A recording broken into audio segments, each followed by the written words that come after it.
دیپ روحانی voice channel کے عزیز دوستوں اور میرے چینل پر نئے آنے والے دوستوں، السلام علیکم ورحمۃ اللہ وبرکاتہ۔ دوستوں، آج کی اس ویڈیو میں ہم ایک نیک بزرگ کا واقعہ بیان کریں گے کہ جب اس کا ایک جادوگر سے سامنا ہوا تو پھر کیا ہوا۔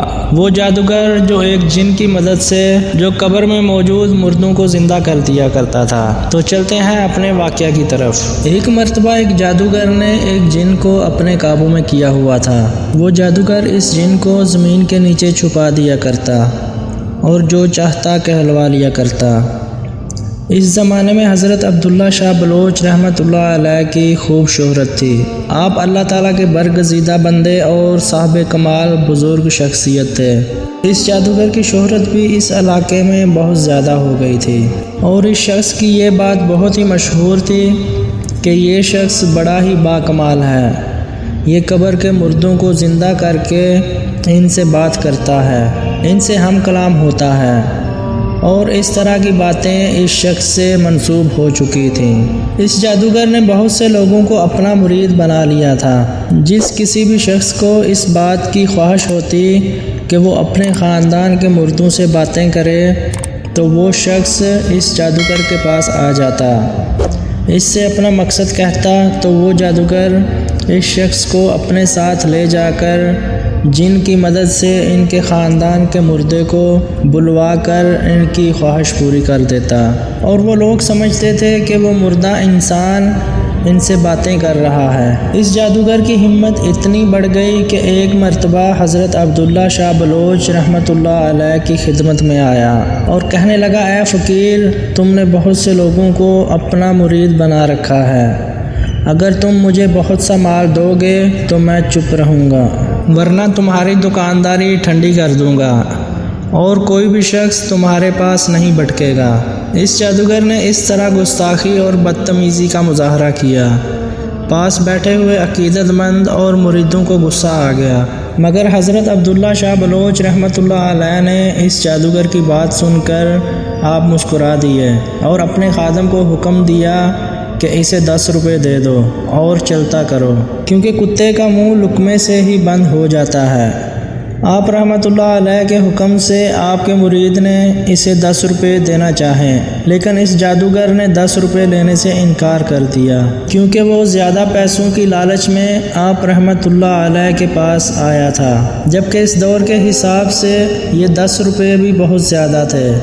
مگر اس نے جب یہ دیکھا کہ آسانی سے 10 روپے مل رہے ہیں تو اس نے یہ پیسے لینے سے انکار کر دیا اور زبان درازی پر اتر آیا اور اتراتے ہوئے کہنے لگا، اگر تم واقعی فقیر ہو تو مجھے کوئی کرامت دکھاؤ اور پھر تم مجھ سے کرامت دیکھنا، پھر میری مریدی کر لینا۔ اے فقیر، میں 100 سال پہلے دفن ہوئے مردوں سے بھی گفتگو کر سکتا ہوں اور یہ میری کرامت کئی مرتبہ ظاہر ہو چکی ہے۔ حضرت عبداللہ شاہ بلوچ رحمۃ اللہ علیہ نے تو ترس کھا کر اسے 10 روپے دیے تھے، لیکن اب تو بات حد سے زیادہ بڑھ چکی تھی۔ حضرت عبداللہ شاہ بلوچ رحمۃ اللہ علیہ اس بدبخت کا حد سے زیادہ بڑا اصرار دیکھ کر اٹھ گئے اور اس جادوگر کو اپنے ساتھ ایک قبرستان کی جانب لے کر چلے گئے اور ایک قبر پر نشان لگایا اور فرمایا کہ اگر اس قبر کا مردہ بول اٹھے اور وہ اپنا حال بتائے تو پھر میں تمہارا مرید ہو جاؤں گا۔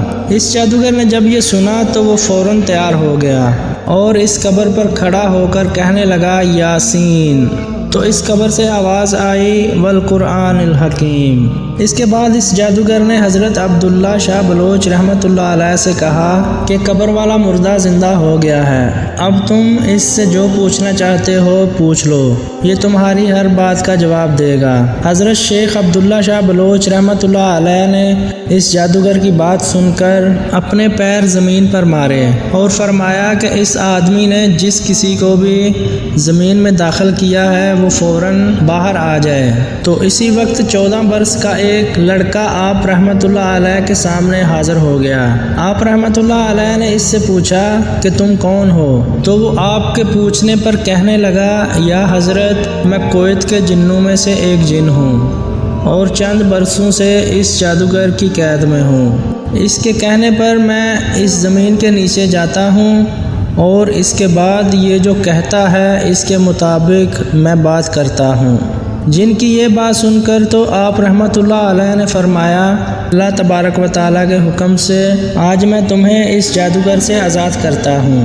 اس جن کے آزاد ہوتے ہی اس جن نے آپ رحمۃ اللہ علیہ کا شکریہ ادا کیا اور وہاں سے غائب ہو گیا۔ اس کے بعد حضرت شیخ عبداللہ شاہ بلوچ رحمۃ اللہ علیہ اپنی زبان مبارک سے فرمانے لگے، یاسین، تو اچانک پورے قبرستان سے آواز آئی، والقرآن الحکیم۔ اس کے بعد آپ رحمۃ اللہ علیہ نے اس جادوگر سے فرمایا، اب تم جس بھی صاحب قبر سے جو پوچھنا چاہو پوچھ لو۔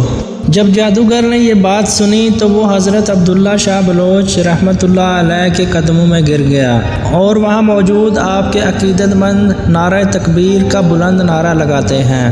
اس کے بعد وہ جادوگر سچے دل سے توبہ کر لیتا ہے اور کہنے لگا، حضرت مجھے معاف فرما دیجئے، میں آئندہ سے اس طرح کے کام کرنے سے توبہ کرتا ہوں اور آپ کے عقیدت مندوں میں شامل ہو جاتا ہوں۔ میں نہیں جانتا تھا کہ اولیاء اللہ کی ایسی شان ہوتی ہے۔